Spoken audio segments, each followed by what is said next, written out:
Bismillah wa salatu wa salamu ala rasulillah amma ba'd. Assalamu alaikum wa rahmatullah. Wa alaikum assalam wa rahmatullah. Hoping Imam Sahab you are well, alhamdulillah. Question: my zakah becomes wajib on me on the 1st of Dhul Hijjah and I need to make qurbani. So do I have to deduct the money from my zakah and then discharge it, or do I have to include the qurbani amount in my zakah?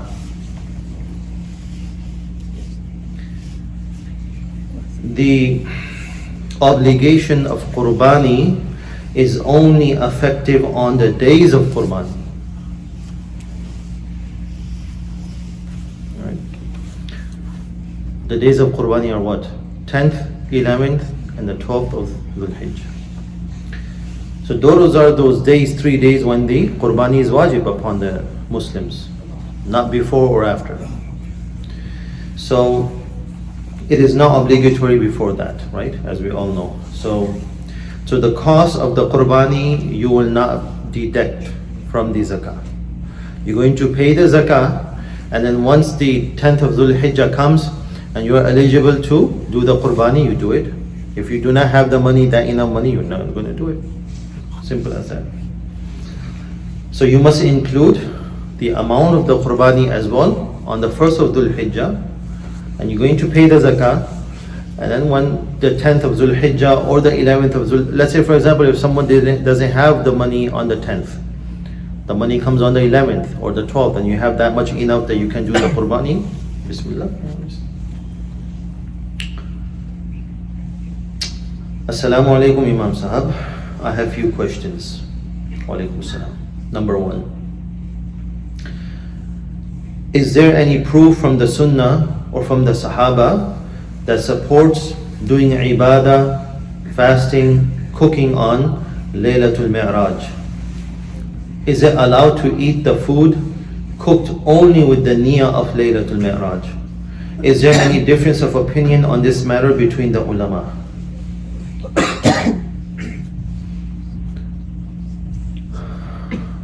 There is no difference of opinion.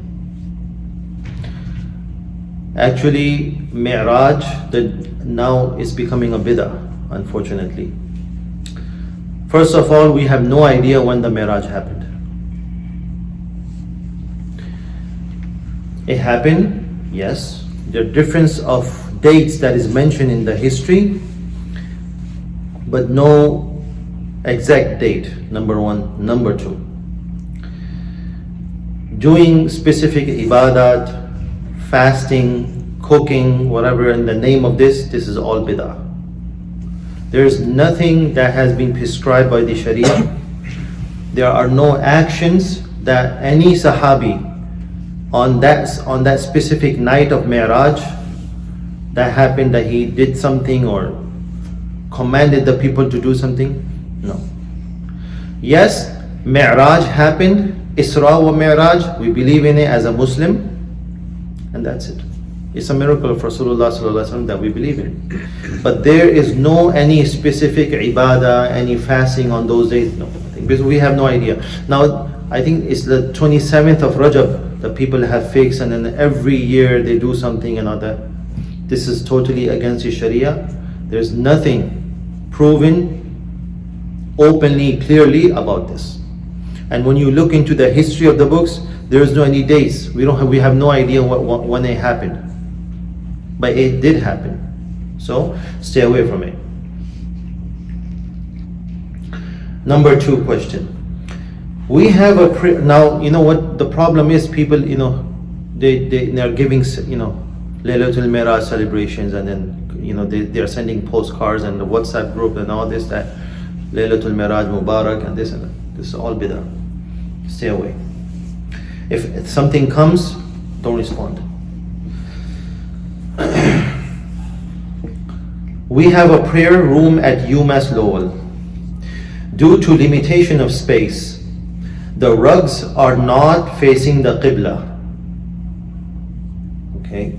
Only the Imam's prayer mat is facing the Qibla.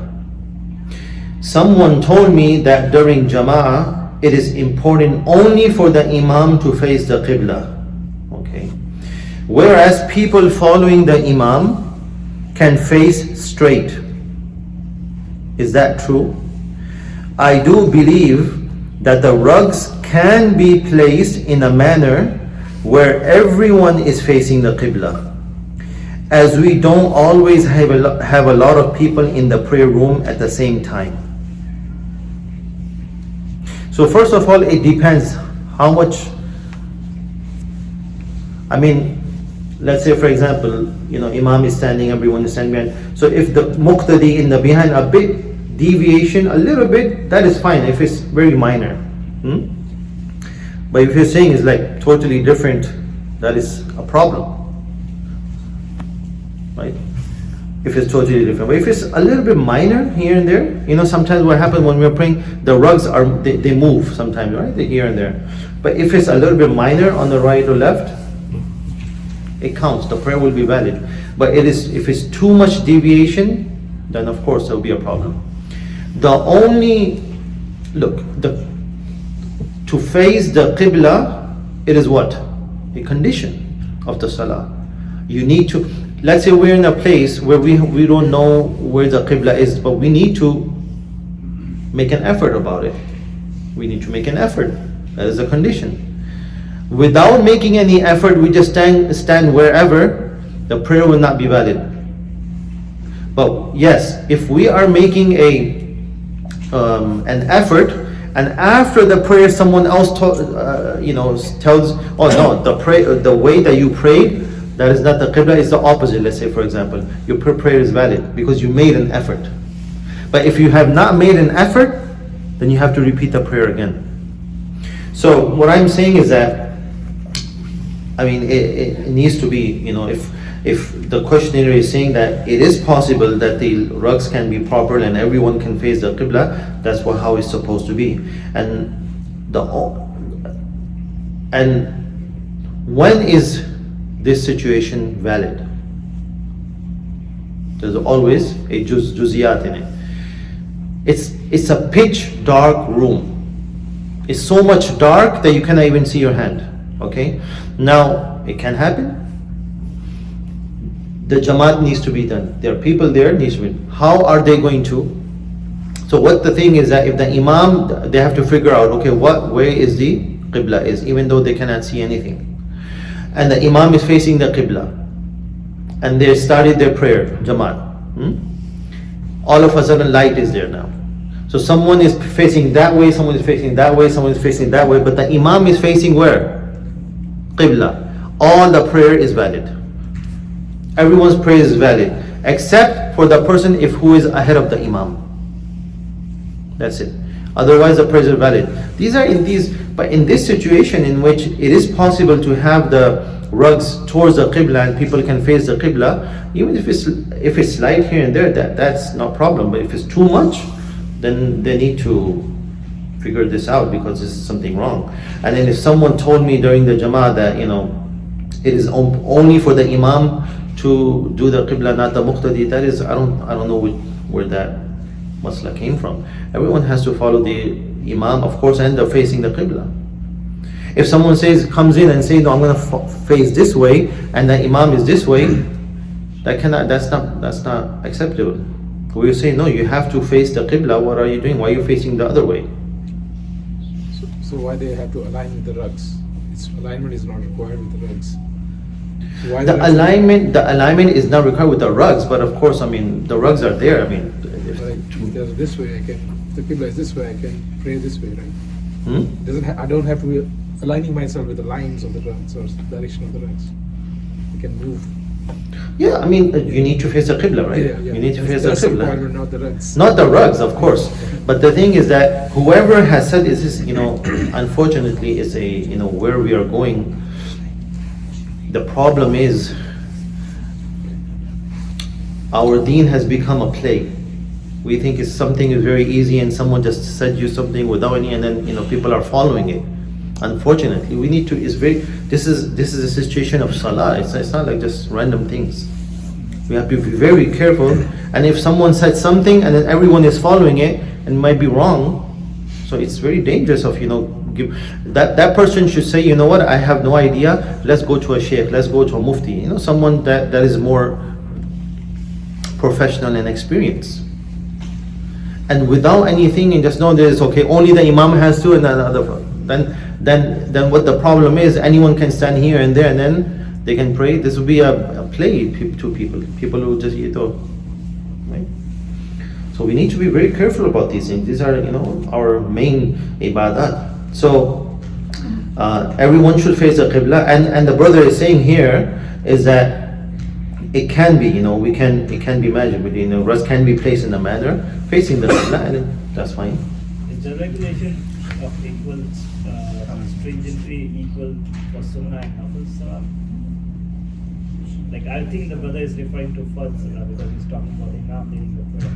Mm-hmm. But is the standards and the strictness same for sunnah and nafil? For the fard, yes, you have to be facing the qibla. But according to Imam Abu Hanifa, for nafil, you have to start your prayer facing the qibla, but then after that, if you move, let's say you're on your conveyance, for the nafil you can pray anywhere facing, but you need to start to face the qibla, and then wherever the car is going or the animal is going, wherever, that is fine. Only for the nafil. But for the fard, from the beginning till the end, you have to be facing the qibla. If you deviate from the qibla, the prayer is invalid for the fard.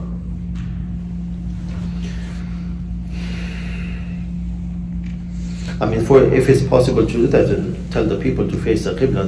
If it's minor deviation, that is something else. Right? Number 3. Sometimes when I'm praying alone in the prayer room without any niyyah of jama'ah, some people join me even when I am praying sunnah. And I told them that I wasn't praying fard.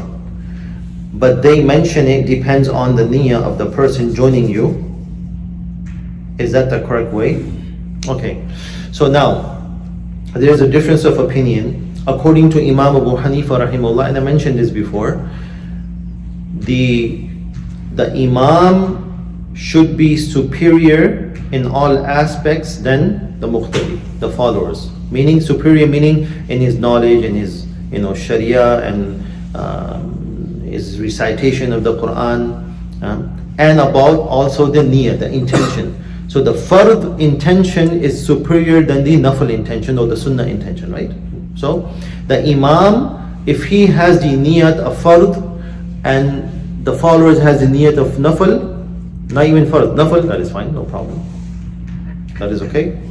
But the opposite, it is according to Imam Abu Hanifa, no, the prayer will be invalid. But according to Imam Shafi rahimahullah, it is okay. So let's say, for example, if a follower of a fiqh Hanafi is praying and all of a sudden someone comes, taps on you, that you join. If he's praying fard, let it be. Yours is your sunnah or nafil, that's his fard. If he's following fiqh Shafi, it will be accepted for him. But if someone is following a fiqh Hanafi, he should not join someone unless he knows that this person is praying fard. If someone joins you and you're making a niyat of sunnah or nafil, and person comes to make a niyat of fard, you can tell them after my niyat was sunnah or nafil. If he says it is fine, okay, that is acceptable, it's up to him. Following the same question, when we are praying alone, should we do a niyat of jamat prayer instead so that people can join us whenever they come? Can we do a jamat alone? No. Jamat is with the jamat. Jamat meaning is more than 1, 2, 3 people, right? More than 1 people. So when you're starting your prayer, whatever situation you are in, you're alone with someone, this is what the niyat you're going to make. But if someone comes in the back, if you're praying fard, you can already make the niyat of the jamaat to include that individual. So you talked about this basically the status of niyyah, and for example, if the imam is making farz and the people behind are making sunnah, then it's fine. if, for example, we have a different case where both are praying first, but for example, the Imam is traveling, so he's only going to be doing 2 jamat, while the people behind will be going to doing 4 jamat. Okay. Is that in the same category of? Yeah, that's in the same category. But the thing is that a person an imam who is a musafir, so it is better to let the local imam or the resident imam to lead the jamaat. But many times it happens, some buzurg, some ulama come, as visiting, and they're coming from out of state or out of country. So if they, if they want to know, you lead the prayer, and then they announce for the, at the jamaat that the imam will pray, that is totally fine. There's nothing wrong with that.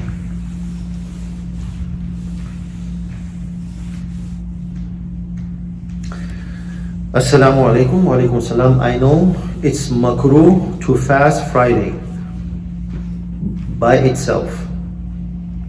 But if I'm fasting every other day, one of those will be a Friday by itself. So is it okay to fast it, or should I skip it? Okay, so there's a hadith about this Friday fasting. Rasulullah said that do not fast only Friday, whether you add a Thursday or a Saturday with it. There are 2 reasons here. Ulama has mentioned why is that. Number one is there are other actions are required for the Friday, right? Friday is a date in which we need to take a shower, we need to, do this, and there are a lot of dhikr and salatu was salam and prepare for the Jummah. Number 1. Number 2 is, we all know that Sayyidul Ayyam, this is, the greatest days among the 7 days, right? Friday for us, for the Muslims. If someone is fasting with this intention, that there is a specific, because the day is very fazilat, right? Fazilat day. And if someone says, okay, I'm going to fast because of that fazilat Friday, that is makruh. Because Rasulullah sallallahu alaihi wasallam never mentioned about the specific fasting only on Friday. But he did mention which days? Monday, Thursday, or 3 days of the month, every month, right?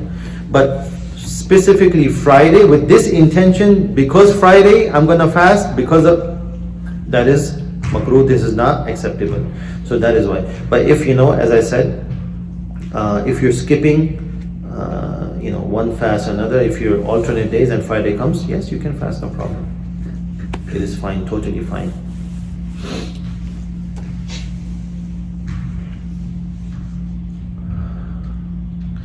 Assalamu alaikum wa alaikum salam wa rahmatullah. Are we allowed to respond bless you to a non-Muslim sneezing as per the norm? Bless you in short is may God bless you, right? That is the short thing. Yes, of course. I mean, the greatest gift of blessing is what? Iman. So have this intention that whenever, if someone sneezes, a non-Muslim especially, you say bless you with this intention, may Allah bless you with Iman. Would have that intention, and that is the greatest blessing of all, right?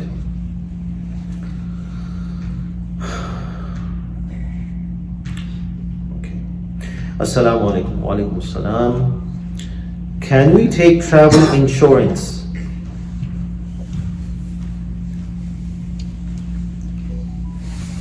Is it permissible to take travel insurance?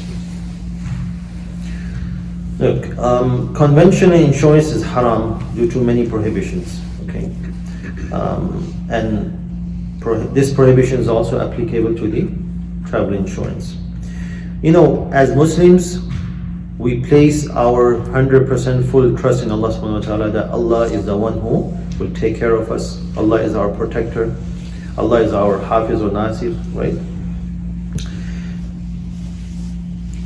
However, if it's legally forced to take an insurance, that is something else, like car insurance and home insurance, all this is, you cannot stay away from it. That is something else. If it's a genuine need, that is something else. It can be excused with the minimum requirement, right, if it's possible. And of course, with that, istighfar should be done, right?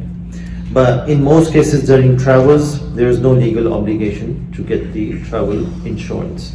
If, let's say for example, for like a country it says, oh no, like let's say for example we are going to a country to visit and they require that you have to have a travel insurance or you have to have a medical insurance and all that, then that is something else. If you need to go there, then that is something else, but do a lot of istighfar. But of course, as I said, it must be avoided in general circumstances as much as possible. سبحانك اللهم وبحمدك أشهد أن لا إله إلا أنت أستغفرك.